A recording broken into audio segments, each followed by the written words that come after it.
सबसे पहले टाइमिंग की बात करते हैं वज़ीर आज़म इमरान खान के दौरे की। ब्रिगेडियर हारिस नवाज साहब, सर आपसे आगाज़ करती हूँ। इतनी कशीदगी, इतना कशीदा माहौल, आपको लगता है कि ये जो तनकीद की जा रही है कि ये टाइमिंग ठीक नहीं थी वज़ीर आज़म का रूस का दौरा करने की टाइमिंग, तो आपको लगता है ये तनकीद ठीक है या इसको थोड़ा सा डिले किया जा सकता था, थोड़ी सी पिक्चर क्लियर हो जाती कि बेसिकली किस तरफ सिचुएशन जा रही है, उसके बाद फैसला किया जाता कि कब जाना है रूस? आयशा, ये बिल्कुल गलत ये तनकीद की गई है और ये नहीं करनी चाहिए थी। ऑल मुहब्बे वतन Pakistani, whether their opposition government और people of Pakistan, anyone.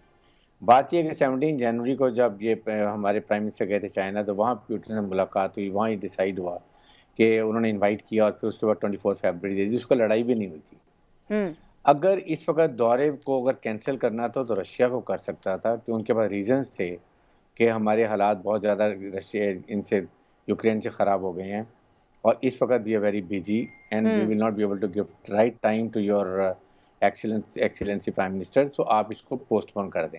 But Pakistan को तो किसी वजह से नहीं बनता था, पाकिस्तान में तो लड़ाई नहीं हो रही है। पाकिस्तान को इन्वाइट किया, Pakistan had to go and it was very historical visit, और उसके अब बहुत दूरस्थ नताइज भी होंगे। सेकेंड ये कि Pakistan has gone for bilateral to improve bilateral relations. Pakistan is not becoming part of any bloc, जो पहले प्राइम मिनिस्टर ने कहा भी है और ये हमारा भी नुक्ता नज़र यही है। वहाँ पर पाकिस्तान की रिस्पॉन्स भी बड़ी मैयड रही है, which was very important. Second, हमारे वहाँ पर जो थे सफारतकार थे, सफ़ीर थे, उन्होंने ये कहते थे कि पाकिस्तान जो है यूक्रेन की सॉवरेनिटी की हमायत करता है। लेकिन इसके बाद पाकिस्तान के बड़े ही ज़रूरी विजिट था।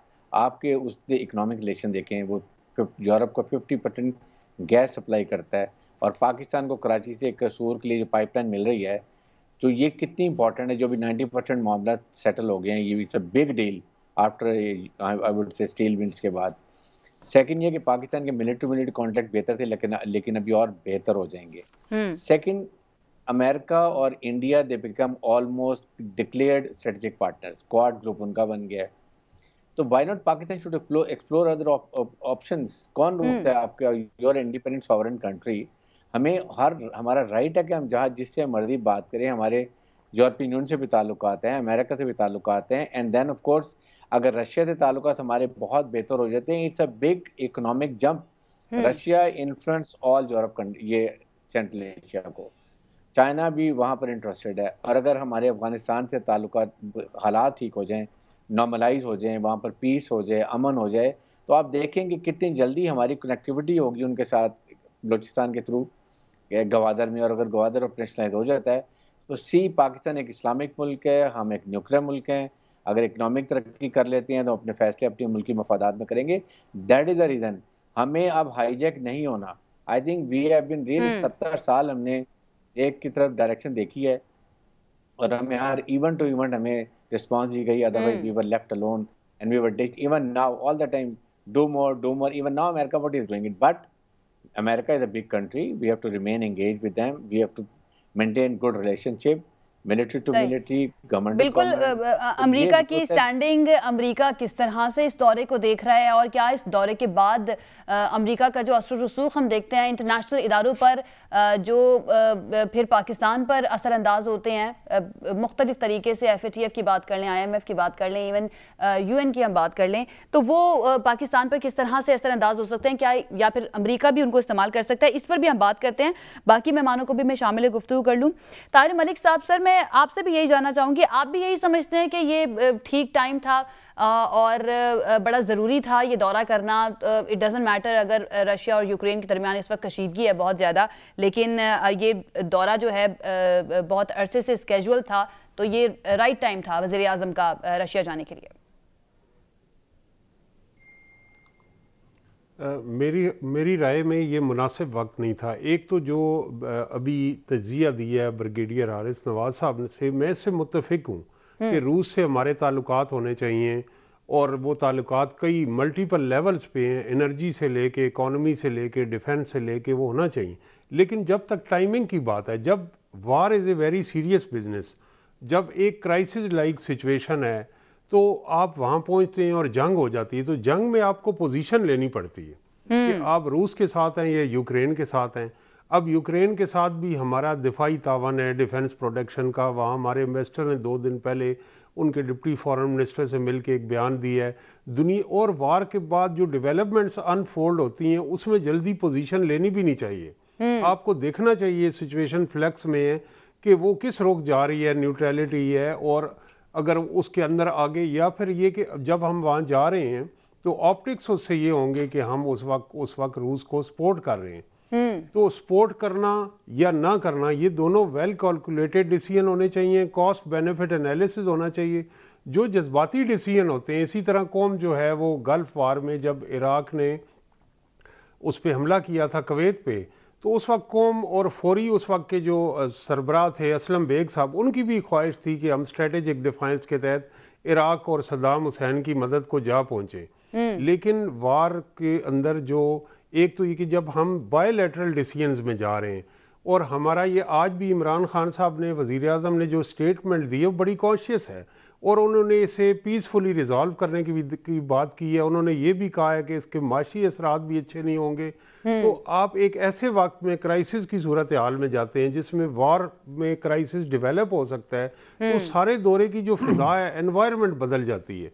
ताहिर साहब, एक बैलेंसिंग एक्ट भी हमें पाकिस्तान की तरफ से नजर आया इस दौरे से पहले।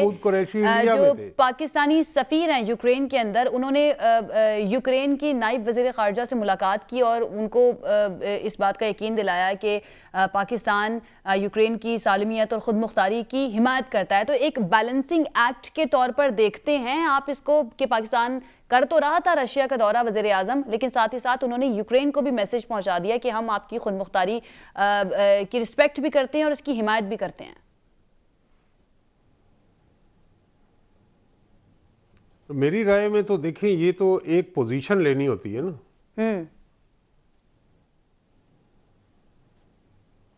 तो आपको अभी तो ये हमारा दौरा कोई यूक्रेन और रूस की जंग से मुतालिक नहीं था। इस पे तो हम तीनों का पैनलिस्ट का इत्तेफाक होगा, हमारा पहले से तय था दौरा, और हमारे डिफरेंट मल्टीपल लेवल्स पे ये रशिया के साथ ताल्लुकात हैं, उन्हें फ़रोग देना चाहिए, इसमें तो कोई दो राय नहीं। और लेकिन जब टाइमिंग की बात होती है तो टाइमिंग में इस वक्त एक जंग जो है वो एक बहुत सीरियस बिजनेस है, और जंग के दौरान जब आप जाते हैं तो वो फोकस या वो एनवायरनमेंट बरकरार नहीं रहती। दुनिया की नजरें इस वक्त रशिया पे हैं और हमारे प्राइम मिनिस्टर वहाँ पे हैं, और वो बायलैटरल ताल्लुकात की बात कर रहे हैं, इसमें कोई बुराई नहीं है। लेकिन जो ऑप्टिक्स उसमें जाएंगी वो ये जाएंगी कि हम रशिया के तादी हैं और हम रशिया को इस जंग में सपोर्ट कर रहे हैं। अगर हम सपोर्ट कर रहे हैं तो मेरे ख्याल से हमारा ये एक वेल कैलकुलेटेड डिसीजन होना चाहिए, पहले से तय करके इसके मुज़मरात क्या होंगे। और दूसरा, और जंग जब हम गए हैं वहाँ पे तो जंग शुरू हो गई, और वहाँ पे जंग शुरू होने के बाद अभी तक पाकिस्तान की पोजीशन क्लियर नहीं है। लेकिन वहाँ पुतिन के साथ जब हम जॉइंट प्रेस कॉन्फ्रेंस कर रहे हैं, स्टेटमेंट दे रहे हैं, तो उसके ऑप्टिक्स ये आएंगे कि पाकिस्तान इस बहरान में रूस के साथ खड़ा है, और डेफिनेटली दुनिया देख भी रही है। ब्रिगेडियर साहब, मैं आपको देख रही हूँ, आप नफ़ी में सर हिला रहे हैं, ऐसा लगता है कि आप ताहिर मलिक से साहब जो है उनसे इत्तेफाक नहीं करते। एक हमारे पैनलिस्ट कहते हैं कि टाइमिंग ठीक थी, एक कहते हैं कि नहीं ठीक थी। आप क्या समझते हैं टाइमिंग से मुताल्लिक इस दौरे की? बिस्मिल्लाहिर्रहमानिर्रहीम, बहुत शुक्रिया। अगर इमरान खान साहब ना जाते तो मेरी नजर में it would have been a diplomatic blunder number 1। और यहाँ पे जो प्रो यूएस लॉबीज हैं, यहाँ पे उन्होंने कहा तो देखो भाई इमरान खान डर गया अमेरिका से। और देखिए बात यह है, दो ब्रेव लीडर्स हैं, अपना प्रेसिडेंट पुतिन और इमरान खान दोनों मिले हैं। इमरान खान साहब इसलिए तो नहीं गए कि उनको कहने के लिए जाओ जनाब चढ़ाई कर दो यूक्रेन के ऊपर, जंग शुरू कर दो। भाई एक तयशुदा ऑलरेडी प्री प्लान एक विजिट था, और कौन सा कोई मॉस्को के अंदर मिसाइल गिर रहे थे जनाब, और कौन सा हमने कोई ऐसा स्टेटमेंट दे दिया कि जिसमें यूक्रेन हमसे नाराज हो जाए? बिल्कुल ऐसी कोई बात नहीं है। हमने तो बल्कि ये क्या है, डायलॉग की बात करें और पीस की बात करें, उसके थ्रू मामला रिजॉल्व करें। चीन ने भी ऐसी स्टेटमेंट दी है, इसको पीसफुल जरिए से मसले को हल होना चाहिए और आगे जंग का मामला और नहीं आगे चलना चाहिए। हमने भी वही बात की है। सो मैं ये समझता हूँ कि, और देखें कि अगर हालात वाकई बड़े कशीदा होते हैं कि जनाब एक foreign prime minister Pakistan Moscow आ रहा है तो ये बड़ा गदर हो जाएगा, गलत हो जाएगा, तो 1 घंटे की विजिट, 1 घंटे की meeting between president Putin and prime minister Imran Khan 3 घंटे 3 hours प्लस, और बीच में जनाब वर्किंग लंच भी, and see the importance of the protocol that was given to the prime minister of Pakistan. और मैं कहता हूँ बड़ा ठीक मैसेज दिया टू द अमेरिकन कि जनाब हम एक जमाने में आपके बड़े आपके एलाई थे, आप भी हमारे बड़े अनरिलायबल एलाई रहे हैं कोल्ड वॉर में, डू मोर, ये वो तमाम चीजें, यू आर विद अस और यू आर अगेंस्ट अस, वो दौर खत्म हो गया। अब पाकिस्तान एक आज़ादाना फॉरेन पॉलिसी जिसमें obviously there be a balance, ये नहीं है कि हम अमेरिका को कह रहे हैं कि जनाब आज के बाद हमारे आपसे ताल्लुकात खत्म, नो, ये वो right as a sovereign country कि हम जॉइंट रशिया से बात करें, चाहे बेशक ये, मैं तो कहता हूँ बड़ा तारीखी, ये हिस्टोरिक है, ये याद रखा जाएगा।